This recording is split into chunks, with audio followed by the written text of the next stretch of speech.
Selamat siang Ibu. Selamat siang juga. Kami dari kelompok 2P5 izin mewawancarai Ibu ya. Jadi di sini kita P5 itu membawakan drama dengan cerita Lutung Kasarung. Pertanyaan pertama, Ibu, apakah Ibu bisa jelaskan mengapa cerita Lutung Kasarung menjadi cerita legenda dari daerah Sunda? Ya memang Lutung Kasarung itu asalnya dari daerah Sunda. Walaupun juga di Jawa ada Lutung Kesarung. Kalau di Jawa bukan Kasarung tapi Kesarung. Nah, tapi temanya mirip ya. Temanya mirip tentang perjuangan dan pengkhianatan. Yang kedua, bagaimana Ibu bisa menggambarkan karakter Lutung Kasarung dalam cerita ini?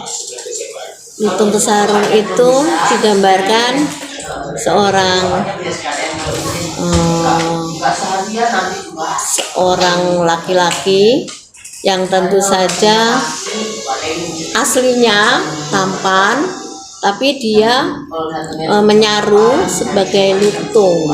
Ya, lutung itu kan tahu sendiri. Ya, dalam bahasa Inggrisnya kan monkey ya. Nah, sementara kesarung tuh artinya apa? Kesasar. Jadi monkey yang kesasar.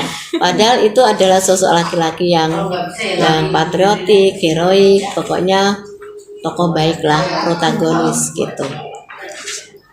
Selanjutnya yang ketiga, apa kelebihan dan kekurangan yang kita dapatkan dari karakter Lutung Kasarung? Yang kita dapatkan karakter, karena itu sebenarnya kan karakter baik ya, karena dia bekerja sama dengan Purbasari kan. Nah, sehingga bisa bisa mewujudkan cita-cita, juga bisa di situ mengalahkan kejoliman yang dilakukan oleh siapa? Dewi Rangrang ya? Iya, Dewi Arang ya? Ya. Kan yang satu kan Purbasari, satunya kan Purbararang. Nah, sehingga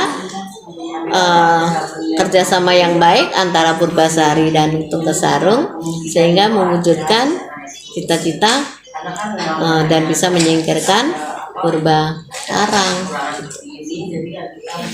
Selanjutnya, menurut Ibu, apa pesan moral yang ada dalam cerita Lutung Kasarung? Pesan moral, jadilah seseorang yang baik, yang jujur, yang berintegritas. Jangan menghalalkan segala cara untuk mencapai sebuah tujuan. Menurut saya seperti itu. Yang terakhir, Menurut Ibu, apa yang menyebabkan suatu cerita bisa menjadi cerita legenda? Cerita legenda itu kan cerita rakyat. Cerita legenda itu kan tidak ada pengarangnya, anonim. Itu bisa berkembang dari mulut ke mulut. Terus cerita itu menarik karena itu kan pralogis, cerita yang tidak logis ya. Jadi itu fiksi, banyak khayalan. Sesuatu yang berupa khayalan itu tentu saja disenangi karena kita hidup seolah-olah hidup di dunia khayal. Yang tadinya mungkin miskin tiba-tiba bisa menjadi kaya, yang tadinya serba kekurangan tiba-tiba mendapatkan sebongkah emas. Jadi di dalam cerita itu banyak harapan. Tentu saja harapan orang-orang yang susah ya, yang hidup di garis kemiskinan gitu. Terus cerita legenda itu disukai dalam kehidupan nyata untuk menindaklanjuti anak-anak. Anak-anak kan suka dunia khayal, ya kan? Ya itu tadi karena pralogis. Pralogis itu artinya tidak logis atau mustahil. Nah, itu beda dengan kemungkinan kalau cerpen, novel kan walaupun itu fiksi tapi fiksinya lebih ke arah nyata seperti kehidupan nyata pada umumnya. Saya rasa itu ya. Makasih Ibu sudah menjawab pertanyaan kita semua. Sama-sama. Kalau ada kekurangan juga Ibu minta maaf karena kan namanya cerita lama ya. Jadi kadang-kadang Ibu mesti no connect atau gimana tuh ada sesuatu yang kurang Ibu pahami. Oke. Makasih banyak ya Bu. Sama-sama.